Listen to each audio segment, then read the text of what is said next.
منت کس حالت میں ہوتا ہے؟ یعنی ہم میں کوئی بھی بندہ رمضان شریف کے علاوہ اللہ کے دربار میں ہم یہ دعا کرتے ہیں کہ یا اللہ میرا فلاں یہ جائز کام ہو جائے میں اتنے روزے رکھوں گا، یا میری فلاں بیماری دور ہو جائے میں اتنے روزے رکھوں گا، میرا فلاں جو ہے قیدی ہے بلا وجہ قید میں ہے وہ چھوٹ جائے میں تیرے اتنے روزے رکھوں گا۔ اس کو کہتے ہیں اللہ کے دربار میں منت ماننا۔ اب یہ جو ہم نے منت مانی ہے اس کو نظر بھی کہتے ہیں، اور اس کا پورا کرنا ہم پہ واجب ہے۔ اگر ہم نہیں کریں گے ہم گنہگار ہیں۔ بات کو سن رہے ہیں میری طرف؟ تو نیند بعد میں پوری کر لینا، 20-25 منٹ ہوتے ہیں۔ بابا جی نیند آئی تو باہر چلے جائیں، آرام سے لیٹیں جا کے۔ منت نظر ماننا یہ ہے کہ میرا فلاں کام ہو جائے جائز، یہ نہ ہو کہ فلاں مر جائے میں اتنے روزے رکھوں گا، یہ بالکل حرام اور ناجائز ہے۔ منت سے مراد ہے کسی کے گھر میں بیٹی بیٹا نہیں، اولاد نہیں ہے، وہ کہتا ہے یا اللہ مجھے اولاد دے میں تیرے اتنے روزے رکھوں گا، یا اللہ میرا فلاں کام ہو جائے میں اتنے روزے رکھوں گا، فلاں میری مسائل میں جو پریشانی ہے وہ حل جائز۔ اچھا اس کی پریشانی حل ہو گئی، اب وہ اللہ کے دربار میں وہ جو روزے رکھے گا یہ اس کا کیا ہے؟ منت، یہ واجب ہے اس پہ، کیونکہ ہم نے خود اللہ سے عہد کیا ہے۔ یہ یا ہم یہ کہتے ہیں میرا فلاں کام ہو جائے میں اتنے نفل پڑھوں گا، فلاں بندہ بیمار ہے اللہ اسے ٹھیک کر دے اتنے نفل پڑھوں گا۔ اب یہ جو پڑھوں گا نا یہ اس کو کہتے ہیں منت ماننا، نظر ماننا۔ اب جو اس کا پورا کرنا اس کو کہتے ہیں واجب، یہ ہم پہ قرض ہے، ہم نے اللہ سے عہد کیا ہے، اگر ہم ایسا نہیں کریں گے ہم گنہگار ہیں۔ یہ دو چیزیں، ایک ہوتا ہے نفلی روزے، یہ دو چیزیں ہیں، یہ فرض اور نظر اور واجب ہے۔ تیسرے اس میں آتا ہے نفل، وہ کیا ہے؟ یعنی ہر مہینے میں 3 روزے رکھ لینا شوقیہ، اس کا نفلی ہمیں ثواب ملے گا۔ ہر مہینے میں رکھیں۔ حضرت داؤد علیہ السلام ایک دن روزہ رکھتے ایک دن چھوڑ دیتے۔ آج بھی کچھ ایسے نیک لوگ ہیں جو ایک دن روزہ رکھتے ہیں ایک دن چھوڑ دیتے ہیں، کیونکہ نفس سے جب بڑا جنگ کرنا ہو تو پھر ایسا ہی ہے نا کہ انسان اپنے نفس کو تکلیف میں رکھتا ہے۔ یہ ہے نفل روزہ، ہر مہینے رکھیں جتنے مرضی رکھیں، یہ نفل ہے۔ نظر اور واجب کیا ہے؟ منت ماننا۔ فرض عین کیا ہے؟ رمضان کے روزے یہ فرض ہے۔ اور کون سے ایسے دن ہیں جن میں روزہ نہیں رکھنا چاہیے؟ یہ بھی سن لیں میرے بھائی، کون سے ایسے دن ہیں جن میں روزہ رکھنا منع ہے؟ یہ سننے والا مسئلہ ہے۔ بعض ایسے دن ہیں جن میں روزہ نہیں رکھ سکتے ہم، جو رکھے گا وہ گنہگار ہے۔ وہ کون سے دن ہیں؟ یوم عرفہ اور یوم النحر، یعنی 9 ذی الحج اور 10 ذی الحج کا روزہ، یہ شرعاً ناجائز ہے۔ اور ایام تشریق کے دن، یعنی عید والا دن، عید کے بعد والے دن جو ہے قربانی شریف، یعنی 9، 10، 11، 12، 13، یہ 5 دن بنتے ہیں، یوم عرفہ اور یوم النحر اور 3 دن بعد والے 5 دن قربانی کے دنوں میں، 9 ذی الحج، 10 ذی الحج، 11 ذی الحج، 12 اور 13 ذی الحج، ان 5 دنوں میں، اور عید الفطر کا روزہ، یہ 6 دن کے روزے ہم نہیں رکھ سکتے۔ بزرگ فرماتے ہیں کہ یہ مومنوں کی عید کے دن ہیں اور شیطان ان دنوں میں قید میں آتے ہیں۔ یہ سال پورے میں 6 دن ایسے ہیں جن میں روزہ نہیں رکھ سکتے۔ عید الفطر ایک، اور 9 ذی الحج، 10 ذی الحج، 11 ذی الحج، 12 اور 13 ذی الحج، ان دنوں میں روزہ نہیں ہو سکتا۔ اب اس میں ایک اور مسئلہ ہے کہ کن حالتوں میں روزہ ٹوٹ جاتا ہے، کن حالت میں روزہ نہیں ٹوٹتا، یہ بھی مسئلہ ضروری ہے۔ اچھا بعض ہمیں کہتے ہیں یہ پھول نہیں سونگھنا، پھول سونگھنے سے روزہ ٹوٹ جائے گا، خوشبو نہیں لگانی روزہ ٹوٹ جائے گا، ایسا کوئی نہیں ہے۔ پھول سونگھنے سے روزہ نہیں ٹوٹتا، خوشبو لگانے سے روزہ نہیں ٹوٹتا۔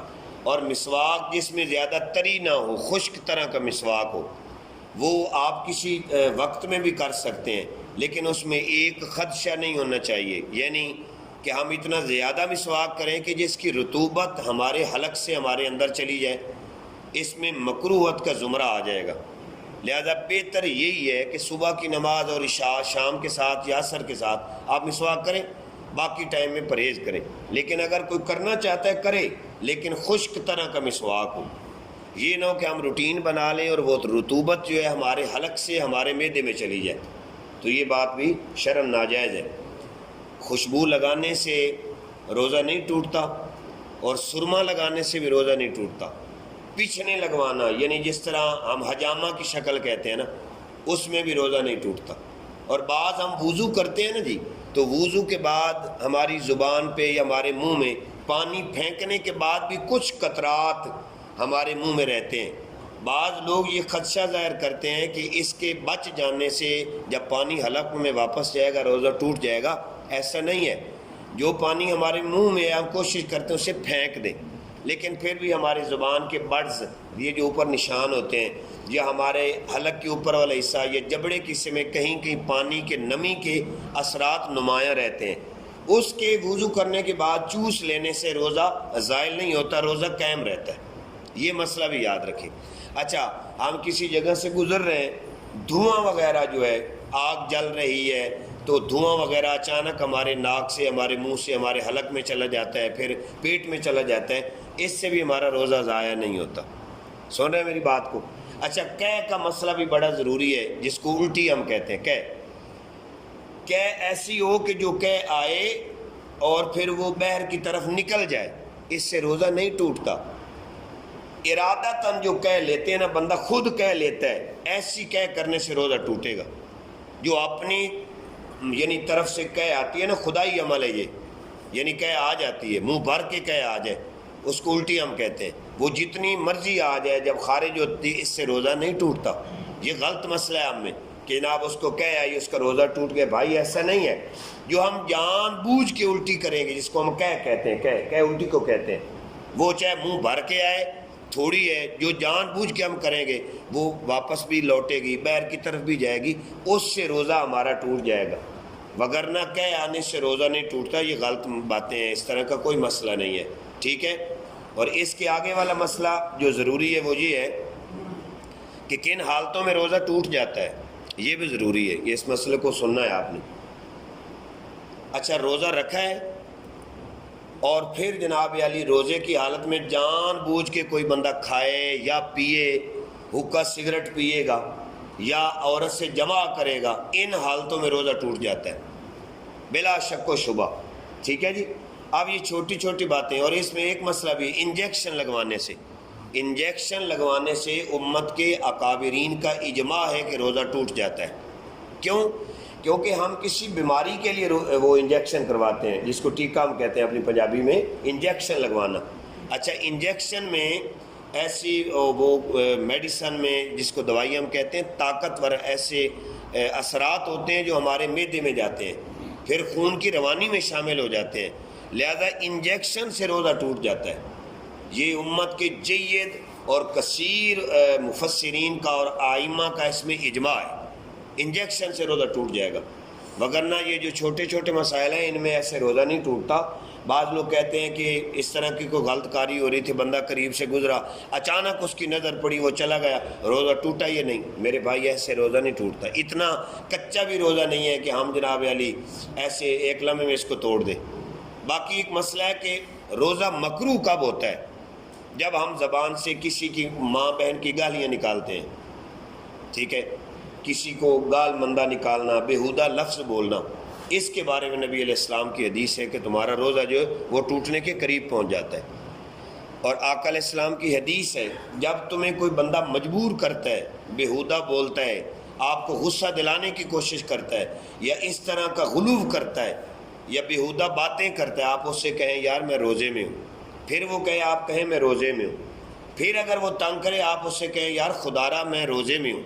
یعنی روزہ صرف یہ نہیں ہے کہ ہم نے کھانا اور پینا چھوڑ دیا تو روزہ ہو گیا، یہ نہیں ہے بھائی کہ ہم نے کھا لیا اور آرام سے لیٹ گئے سارا دن، بس ہم نے کچھ نہیں کھانا، یہ صبح سحری کے وقت ہم نے پی لیا، سارا دن ہم نے پی، یہ صرف روزہ نہیں ہے۔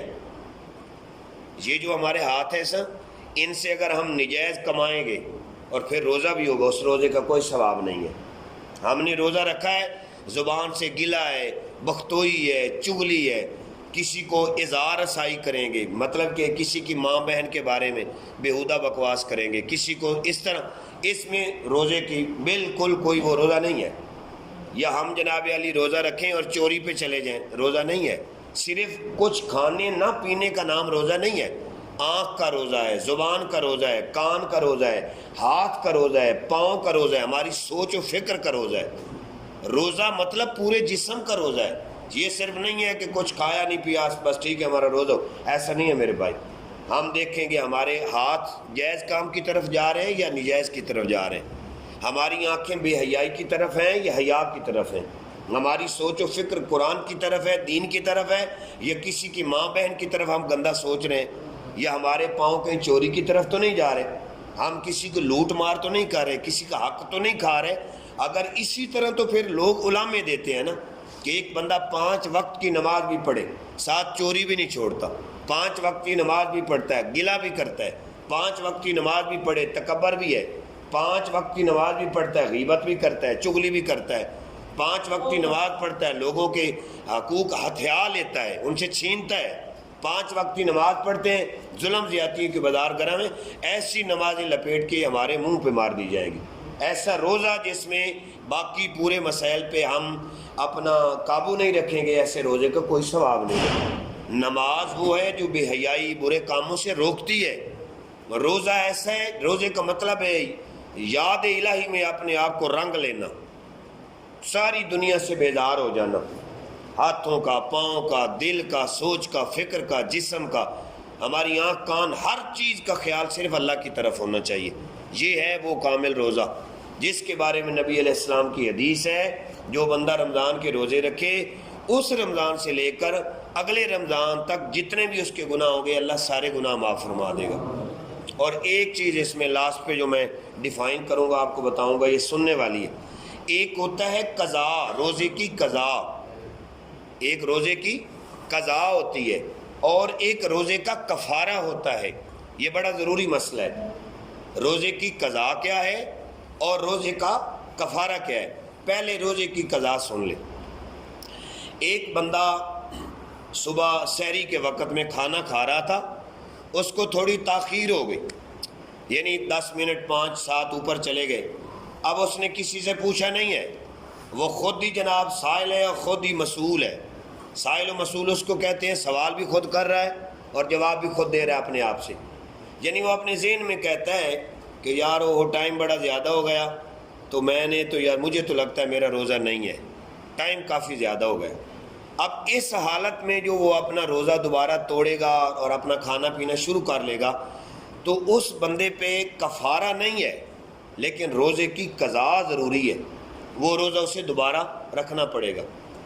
یا اس طرح ہوتا ہے کہ بندہ اچانک روزے کو توڑ لیتا ہے کسی بیماری کی عذر میں، یعنی بندے کو بخار اتنا زیادہ ہو جاتا ہے، 100 سے اوپر بخار ہو جائے سڈنلی اچانک روزے کی حالت میں، تو پھر گھر والے، فیملی والے، دوست اسے اٹھا کے اسپتال لے جاتے ہیں ڈاکٹر صاحب کے پاس، وہ اسے چیک کرتے ہیں، حکیم صاحب معالج ڈاکٹر اسے کہتا ہے کہ یار اگر یہ روزے میں رہا تو اس کی زندگی کو خطرہ ہے، بندہ مر بھی سکتا ہے، یعنی اس کا بخار حد سے تجاوز کر گیا ہے، اب یہ برداشت نہیں کر پائے گا، یعنی اوپر چلا گیا، بلڈ پریشر ہیوی ہو گیا، یا اس طرح کا کوئی اور مسئلہ، شریانے پھٹنے کا خطرہ ہے، دماغ پہ پڑ جائے گا بلڈ پریشر، لہذا بہتر ہے اس کو روزہ جو ہے نا اس کا توڑ دینا چاہیے، ٹھیک ہے۔ اچھا، ایسی مجبوری کے زمرے میں جو روزہ توڑ دیا جاتا ہے اس کا کفارہ نہیں ہوتا لیکن اس کی قضا ہے، دوبارہ پھر روزہ رکھیں گے۔ کیوں؟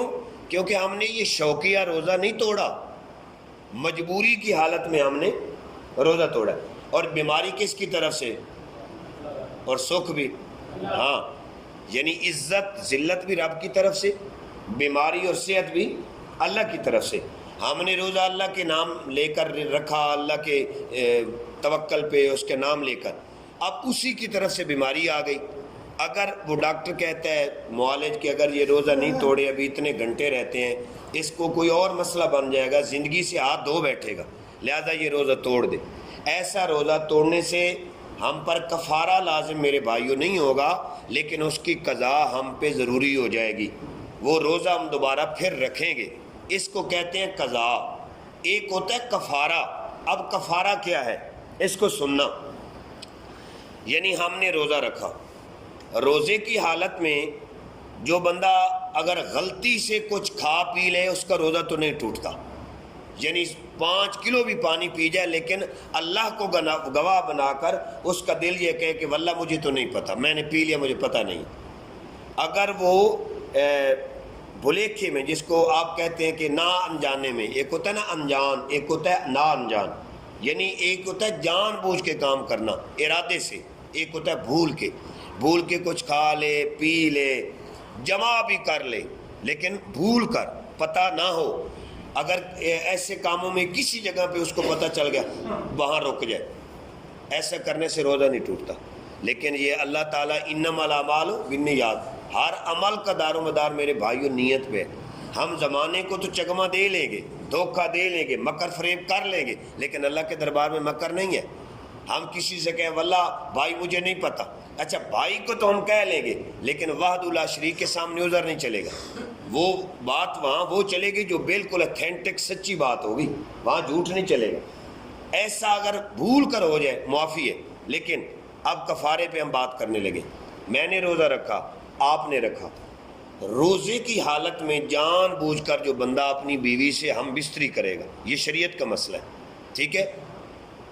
ہم بستری کرے، جان بوجھ کر روزے کو توڑے، کچھ کھا لے کچھ پی لے اچانک، یا خود بندہ اس روزے کو توڑنے میں خود بندہ اس میں ملوث ہوتا ہے، ایسا کسی زمرے میں بھی ہو جائے، یعنی وقت سے پہلے روزے کو افطار کر لینا، وقت سے پہلے روزہ توڑ دینا، جان بوجھ کر کچھ کھانا کچھ پینا، جان بوجھ کر جناب اپنی بیوی سے اس طرح کا مسئلہ، ایسی حالت میں ہمیں دو چیزیں اس کی ہم پہ لاگو ہوگی، ایک قضا بھی لاگو ہوگی، دوسرا کفارہ بھی لاگو ہوگا۔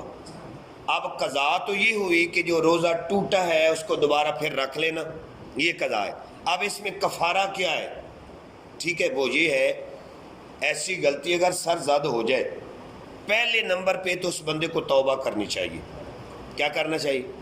توبہ۔ کیا توبہ کا مطلب ہوتا ہے؟ رجوع کرنا، لوٹنا، یعنی اللہ کے دربار میں ہم ہاتھ باندھ کے عرض کریں یا اللہ میں ظالم ہوں، میں نے اپنی جان پہ ظلم کیا ہے، میں نے ظلم کیا، یا اللہ تیرے دربار میں تیری ذات کو گواہ بنا کے عرض کرتا ہوں جو میں نے کیا وہ مجھے معاف کر دے، میں نادم و شرمندہ ہوں، لیکن آئندہ ایسا نہیں کروں گا۔ اس کو کہتے ہیں توبہ۔ لیکن توبہ کامل یہی ہوتی ہے جس گناہ سے بندہ رجوع کرے، لوٹ آئے، پھر دوبارہ اس کی طرف نہیں دیکھنا چاہیے۔ یہ نہیں ہے کہ ایک دن میں نے روزہ اللہ نہ کرے توڑا، میں نے کہا اللہ مجھے معاف کر دے، اگلے دن پھر ایسا، اگلے دن پھر ایسا، یہ توبہ نہیں، یہ مذاق ہے۔ اور اللہ تعالیٰ فرماتا ہے اچھا تجھے میری ذات ہی نظر آئی ہے کہ تو اس طرح کہ تو مذاق میرے ساتھ کرے؟ توبہ کا مطلب ہے کامل طریقے سے رجوع کرنا، اور جس گناہ سے ہم لوٹ رہے ہیں اس کی طرف پھر کبھی مڑ کے بھی نہ دیکھنا۔ اچھا یہ فرسٹ تو یہ ہوا کہ توبہ۔ اب دوسرا کیا ہے کہ وہ غلام آزاد کرے کفارے میں، لیکن آج ہمارا وہ دور نہیں ہے۔ آقا نبی کریم علیہ السلام، ویسے تو ہر زمانہ میرے حضور کا ہے، لیکن وہ ظہری دور مبارک میں غلاموں کا سلسلہ ہوتا تھا، لوگ یعنی انسانوں کی گردنیں آزاد کرواتے، مطلب کسی بندے نے 10 لوگوں کو خرید کے اپنے گھر میں نوکر بنا کے رکھا ہے، ان کے جانور چلاتے ہیں، چکیاں چلاتے ہیں، گھر میں جھاڑو وغیرہ، یہ لوگ ہوتے، اس میں کنیزیں، خدام، ایلچیاں، آکے مطلب خادم، ہر طرح کے، مرد بھی ہوتے عورتیں بھی۔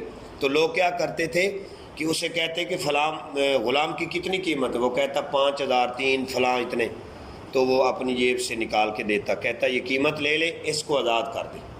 اس کو کہتے تھے غلام آزاد کروانا۔ جس طرح آپ کو بڑا مشہور واقعہ حضرت سیدنا صدیق اکبر رضی اللہ تعالیٰ عنہ، آپ نے حضرت سیدنا بلال پاک رضی اللہ تعالیٰ عنہ کو امیہ بن خلف سے آزاد کروایا تھا۔ اس کو کہتے ہیں گردن آزاد کروانا۔ تو یہ عرب میں بڑا کام اس کو سمجھتے تھے، اور ہے بھی ایسا، کسی کی زندگی کو آزادی بخشنا بڑی بات ہے۔ لیکن چونکہ آپ ہمارے زمانے میں دور میں ایسا معاملہ نہیں ہے، اب غلاموں والا سلسلہ نہیں ہے۔ یہ پہلی شک نبی علیہ السلام نے بتائی ہے کہ غلاموں کو آزاد کروایا جائے کفارے کے بدلے۔ اگر ایسا نہیں ہو سکتا تو نبی پاک علیہ السلام نے فرمایا کفارہ یہ ہے کہ لگاتار 2 مہینے روزے رکھے جائیں۔ کتنے مہینے؟ 60 دن لگاتار روزے۔ یہ دوسرے کفارے کی شک دوسری ہے۔ اچھا اب میں کہتا ہوں کہ جو بندہ ایک نہیں رکھ سکتا وہ 60 دنوں کو کیسے جناب کرے گا؟ اگر یہ بھی نہیں کر سکتے تو نبی پاک سرور دو عالم صلی اللہ علیہ وآلہ وسلم نے تیسرا طریقہ بھی ہمیں بتایا ہے۔ کفارے کا تیسرا طریقہ وہ کیا ہے؟ سرکار نے فرمایا کہ 60 مسکینوں کو کھانا کھلا دیا جائے۔ سبحان اللہ تو کہہ دیجیے۔ ہمارے لیے کتنی آسانیاں اللہ رسول نے بنائی ہیں۔ غلاموں کو آزاد کرو، نہیں تو 60 روزے رکھو، نہیں تو 60 مسکینوں کو کھانا کھلا دو۔ اس میں دو چیزیں ہیں، اس طرح کا روزہ توڑیں گے قضا بھی ہوگی کفارہ بھی ہوگا، لیکن اگر مرض بیماری میں اس طرح کا کوئی ڈاکٹر معالج کے مشورے سے روزہ کو توڑیں تو اس میں کفارہ نہیں ہے، قضا ہے۔ اب اس میں ایک جملہ اور جو ہے وہ بھی ضروری ہے، اس کو آپ نے سمجھنا ہے روزے کے حوالے سے۔ یہ تو ہوا نا کفارہ اور اس کی قضا اور وغیرہ وغیرہ۔ اب اس میں میرے بھائیوں ایک مسئلہ اور بھی ضروری ہے جو اکثر ہم میں غلطی ہیں۔ احتلام وغیرہ ہونے سے روزہ نہیں ٹوٹتا، لیکن وہ بھی ایسا کیونکہ وہ ہمارے پاس میں نہیں ہے، خاص طور پہ یہ جو بچے ہیں نا جوان، ان کے لیے بیٹا یہ مسئلہ ہے۔ ہم لیٹے ہیں، یہ شیطانی اثرات ہیں، اس کے بعد ہم اٹھیں غسل کریں، لیکن اس غسل اور عام غسل میں تھوڑا فرق رکھیں گے بیٹا، یہ ضروری مسئلہ ہے۔ یعنی اس طرح کا جو ہمارے ساتھ مسئلہ ہوتا ہے صبح سحری کے بعد، ظہر کے بعد، یعنی قبل افطار، سحری کے بعد اور افطاری سے پہلے کے جتنا بٹوین یہ ٹائمنگ ہے، اس میں مسئلہ ہوگا نا اس طرح کا، تو اس میں ہم غسل کیسے کریں گے یہ طریقہ تھوڑا سا سن لیں۔ باقی ہم غسل ویسے ہی کریں گے جیسے عام دنوں میں جنابت کا غسل ہم کرتے ہیں، یعنی پاکی کے لیے، نجاست سے پاک ہونے کے لیے جو غسل کا طریقہ ہے ویسے ہی کریں گے، لیکن اس میں تھوڑا سا فرق یہ ہوگا بیٹا، ہم وضو بھی کریں گے، اپنی شرمگاہوں کو دھوئیں گے بھی، دونوں استنجے بھی کریں گے، لیکن کیا نہیں کریں گے، وہ یہ نہیں کریں گے کہ جس طرح ویسے ہم غسل کرتے ہیں 3 بار ہم اپنے چلو پانی ایک بار لیں گے، منہ میں ڈالیں گے، اس کو غرارہ کریں گے، ہم پانی کو اٹھائیں گے اور اپنے حلق تک لے کر جائیں گے، پھر اس کو واپس ریفلیکٹ کریں گے، یعنی واپس اس کو کم بیک کیا جائے گا، پانی کو لٹایا جائے گا، وہ پانی ہم اندر پی نہیں لیں گے، واپس پھینک دیں گے، پھر دوسری بار بھی ایسا ہم عام دنوں میں کرتے ہیں، تیسری بار بھی ایسا ہی کرتے ہیں، یعنی ہمارے حلق تک وہ پانی غراروں کی شکل میں چلا جاتا ہے، لیکن اسے ہم واپس لوٹا دیتے ہیں۔ پھر 3 بار ہم ناک میں پانی ڈالتے ہیں، یہ نرم ہڈی تک پانی جاتا ہے۔ عام دنوں میں ایسا ہی ہوتا ہے نا کہ نہیں ہوتا؟ غسل کا یہ طریقہ ہے۔ پھر ہم وہ ناک کو صاف کر لیتے ہیں، پانی نکال دیتے ہیں، یہ عام دنوں کو غسل کا طریقہ ہے۔ لیکن رمضان شریف میں باقی سارا یہی معاملہ ہے۔ میں سرے سے آپ کو چھوٹا سا بتا دیتا ہوں۔ پہلے دونوں استنجے ہم بیٹا کریں گے، کیا کریں گے؟ دونوں استنجے، چھوٹے بڑے دونوں استنجے۔ اس کے بعد اپنے جو ہاتھ ہیں نا ان کو یہاں تک ہم دھو لیں گے، یہ کلائیوں تک صحیح طریقے سے واش کر لیا۔ اس کے بعد اپنی ناف سے لے کر اپنے یہ اس کو کیا کہتے ہیں آپ، گھٹنے، پنجابی میں اس کو گوڈی کہنے، گوڈے، ٹھیک ہے، گھٹنوں تک اس کو ہم صاف کریں گے صحیح طریقے سے صابن کے ساتھ۔ جب اتنا ہم نے واش کر لیا پانی سے، پھر ہم واپس اپنے دونوں ہاتھ صحیح طریقے سے دھو لیں گے۔ سمجھو ہے میری بات؟ دھو لیں گے۔ دھونے کے بعد ہم نماز والا وضو کر لیں گے، لیکن وہاں ننگے جسم ہوتے ہیں، کلمہ نہیں پڑھنا، کسی کو آواز نہیں لگانی۔ ننگے جسم ہم کسی کو یہ بھی نہیں کہہ سکتے کہ بھائی مجھے یہ کپڑا پکڑا دینا، یہ مجھے شلوار کم، یہ بڑا کبیرہ گناہ ہے۔ جب ہم ننگے جسم اتنا نہیں بول سکتے تو ہم کلمہ وغیرہ، تو یہ تو پھر بڑا ہی گناہ ہے نا۔ اس لیے یہ ننگے جسم کبھی بھی بات نہیں کرنی، پڑھنا تو دور کی بات ہے، ٹھیک ہے۔ ہم وضو کریں گے بیٹا۔ جب وضو ہم نے کر لیا، اچھا بیٹا رمضان کے روزے نہیں ہوتے، باقی ہم ویسے جو غسل کرتے ہیں نا اس میں وضو تو ویسے ہی کریں گے، لیکن یہ منہ والا پانی اور ناک والا پانی اس کے اوپر ہم چڑھائیں گے، یعنی یہاں حلق تک پانی گلے والا جائے گا 3 بار، اور ناک والا پانی نرم ہڈی تک پانی جائے گا، عام دنوں میں، رمضان میں نہیں۔ پھر اس کو واپس لوٹا دیں گے، پھر پورا وضو کیا۔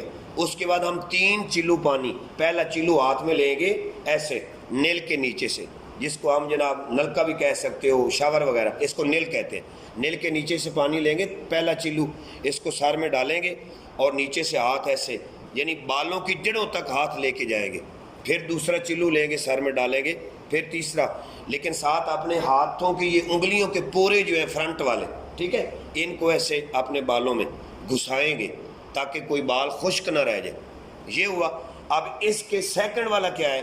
اپنے دائیں کندھے پہ پانی ڈالیں 3 بار، بائیں پہ، لیکن یہ مستحب ہے، اگر اس کو آپ نہ بھی کریں تو کوئی حرج نہیں ہے، لیکن 3 چلو پانی سر میں ڈالنا یہ سنت ہے، یہ مستحب عمل ہے، دائیں بائیں پانی نہ بھی ہو۔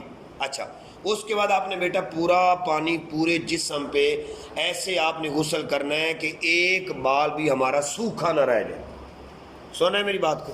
ایک بال بھی جسم کے کسی حصے کا بھی اگر سوکھا رہ گیا، آپ کا غسل کامل نہیں ہوگا، ادھورا ہے، نامکمل ہے۔ یعنی پانی چلائیں اور ساتھ ایسے اپنے ہاتھوں کو جناب ساتھ چلاتے جائیں، یعنی جہاں پہ جوڑ ہے ناف میں، ادھر بغلوں کے نیچے، اور اپنے دونوں زانوؤں کے درمیان میں، اپنے گھٹنوں میں، یعنی یہ انگلیوں کے جو درمیان میں جگہ ہوتی ہیں ان میں ہاتھ پورے طریقے سے، پھر یہ پورا غسل ہوگا۔ اس کے بعد ایک مسئلہ اکثر یہ ہوتا ہے کہ پاؤں جو ہوتے ہیں یہ ہم نہاتے ہیں نا، جس غسل خانے میں ہم پانی چھوڑتے ہیں نیچے پاؤں کے نیچے پانی جمع ہو جائے تو پھر وہ جو پاؤں ہے نا باقی ہمارا وضو وغیرہ ہو جائے گا، لیکن پاؤں جو ہوں گے وہ دوبارہ علیحدہ آ کر ہمیں دھونے پڑیں گے۔ لیکن جس کے نیچے پانی جمع نہیں ہوتا، پانی گزرتا جائے، ہم نے جوتے اچھے پہنے ہیں، نیچے والا پانی ہمارے پاؤں سے نہیں لگ رہا تو پھر پانی وہیں، اب اس پانی سے آپ پاؤں کو دھو سکتے ہیں۔ ایک مسئلہ، اور لاسٹ پہ یہ جملہ آپ نے ضرور سننا ہے کہ رمضان کا باقی غسل اگر ہمیں ضرورت پڑے جنابت سے پاکی کے لیے، باقی ویسے ہی ہم غسل کریں گے جیسے عام دنوں میں کرتے ہیں، لیکن اس میں ایک فرق رہے گا، وہ یہ ہے ہم یہ کولی بھی کریں گے، ناک میں پانی بھی ڈالیں گے، لیکن کولی حلق تک نہیں کریں گے، صرف پانی ڈالا منہ میں ایسے کیا پھینک دیا، ایسے کیا پھینک، اندر کھینچنا نہیں ہے پانی۔ رمضان کے روزے کی حالت میں پانی کو ہم نے اندر کھینچنا نہیں ہے، یا اتنا زیادہ پانی ہمارے حلق تک نہ جانے پائے، کیونکہ اگر حلق تک بیٹا پانی جائے گا لازمی بات ہے کہ اس پانی وہ جو ہے نا وہ ہمارے اندر بھی جائے گا، تو جب ہم جان بوجھ کر اندر پانی کو بھیجیں گے یہ پانی چلا جائے گا تو ہمارا روزہ ٹوٹ جائے گا۔ اسی طریقے سے جب ہم ناک میں پانی اوپر چڑھائیں گے تو ناک کا کنیکشن، وہ کہتے ہیں نا یہ جو ناک ہوتا ہے نا اس کا اور ہمارے یہ ایک ہی کنیکشن ہے اندر سے، ٹھیک ہے، یہ کنیکشن ایک ہی ہے، ناک کان یہ ہمارا گلا یہ کنیکشن ہے، وہ پھر یہ پانی بھی اندر چلا جائے گا تو ہمارا روزہ ٹوٹ جائے گا۔ باقی ایسے ہی غسل کریں گے لیکن منہ میں پانی زیادہ نہیں چڑھائیں گے، ناک میں نہیں، تاکہ ایسا نہ ہو کہ پانی اندر چلا جائے۔ یہ مسئلہ بالکل بیٹا ضروری ہے، اور رمضان شریف کی برکتوں والے دن ہیں بیٹا، آہستہ آہستہ جا رہے ہیں، لہذا تجمل مزاجی سے صبر کے ساتھ روزے بھی رکھیں، نماز کی پابندی کریں، قرآن مجید کی تلاوت پہ غور کریں، درود و سلام پہ غور کریں، کیونکہ یہ بابرکت مہینہ ہے۔ میرے نبی کریم علیہ السلام کا فرمان ہے کہ اس مہینہ مبارک کی ہر رات کو لا تعداد گنہگاروں کی اللہ بخشش فرماتا ہے۔ تو اللہ کے دربار میں یہ دعا ہے، اللہ ہم گنہگاروں کے گناہ بھی معاف فرمائے، اللہ نبی کریم اسلام کی امت کو عزت۔ ہاں جی ہاں جی، انجیکشن بھائی آپ نے یہ فرمایا ہے کہ دیکھیں یہ اللہ تعالیٰ کا نظام ہے، اس میں بندے کے پاس کی بات نہیں ہے، اس کو کوئی زخم آیا ہے انجیکشن جب بھی لگوائے گا روزہ ٹوٹ جائے گا۔ لیکن ایسی حالت میں ایک چیز کا میں نے پہلے بتایا کہ قضاء اور کفارے میں فرق ہے۔ اگر کوئی بیماری یا اسی مصیبت کی حالت میں جب وہ اس طرح کی ٹریٹمنٹ وغیرہ ہوتی ہے تو آپ کو پتہ ہے روزہ ٹوٹ جاتا ہے، ایسے روزے کی حالت میں کفارہ نہیں ہوگا، قضا ہوگی، لیکن جو جان بوجھ کے روزہ توڑے گا اس کا کفارہ بھی ہے اور قضا بھی ہے، ٹھیک ہے جی۔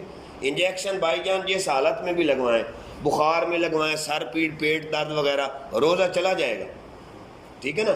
اور ایک جملہ اس میں ایسا ہے جو بچے نے وہ پوچھا تھا، آپ مجھے ذہن میں آیا، یعنی مسافر کو بھی روزے میں ہے گزارا، یعنی ہمارے بزرگ فرماتے ہیں کہ 90 سے 100 کلومیٹر کے درمیان کا طویل اس کا سفر ہے اور صعوبتوں والا راستہ ہو، اس میں یعنی 3 دن کا جو مسافر ہے، ایسا سفر جو 3 دن میں ہم 3 دن 3 راتوں میں طے کرے، ایسا لمبا سفر، اس میں حالات اگر مخلوط ہوں تو قرآن مجید میں آیا ہے کہ مسافر ان دنوں میں روزہ چھوڑ دے، باقی بعد میں رکھ لے۔ اور پھر بیمار کو بھی معافی ہے، لیکن ایسا بیمار نہیں ہے کہ تھوڑی دیر بعد کہ ہائے میرے اب گھٹنوں میں درد ہے، ہائے میرے بازو میں درد ہے، ویسے عذر بہانے، یہ نہیں ہے۔ جو صحیح شرعاً بیمار ہو، معالج یا ڈاکٹر کہیں کہ واقعتاً یہ بیچارہ بیمار ہے، اس بیمار کو اتنی دیر تک روزے سے معافی ہے جب تک وہ ٹھیک نہیں ہو جاتا۔ جب وہ ٹھیک ہو جائے گا تو یاد رکھنا وہ واپس دوبارہ اپنے روزوں کی قضا کرے۔ اور ایک جملہ یہ ہے کہ یہ بھی ضروری ہے، یہ در مختار اور دیگر کے حوالے سے موجود ہے کہ ایک بندہ ہے اس پہ روزے فرض تھے لیکن وہ مر گیا، فوت ہو گیا، اب اس کے لواحقین اقربا اس کے بیٹے بیٹیاں کیا کر سکتے ہیں اس کے لیے؟ جی وہ کر سکتے ہیں، یہ بہتر ہے کہ اس کے نام کے وہ روزے رکھیں، اسے ثواب پہنچائیں۔ یہ حدیث میں آیا ہے کہ اولاد اپنے والدین کے لیے نوافل بھی پڑھ سکتی ہے، نفلی روزے بھی رکھ سکتی ہے، حج عمرہ بھی کر سکتی ہے، اس کا ثواب اللہ انہیں پہنچائے گا۔ یہ سیاست بخاری مسلم میں موجود ہے۔ لیکن اگر وہ روزے نہیں رکھ سکتے، ان کے والدین پہ روزے تھے یا وہ چلے گئے، اب کیا کرے؟ تو وہ 2 وقت کا کھانا یعنی صبح اور شام کے کھانے کے جتنا خرچہ وغیرہ بنتا ہے نا، سالن کا، روٹی وغیرہ کا، وہ اتنا خرچ کسی غریب بندے کو دینا شروع کر دیں 2 وقت کے لحاظ سے.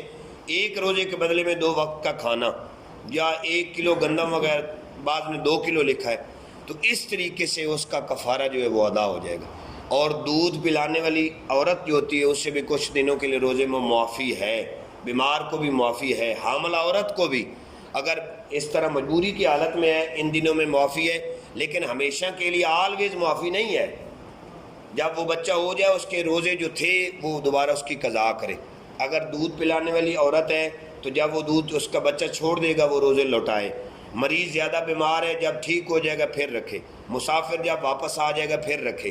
تو بیمار جب ٹھیک ہو جائے گا پھر رکھے. یہ ایسا مسئلہ. ٹھیک ہے، اللہ تعالیٰ کی بارگاہ میں دعا ہے اللہ ذوالجلال والاکرام ہمارے دلوں میں اپنی اور اپنے محبوب علیہ السلام کی محبت مزن فرمائے.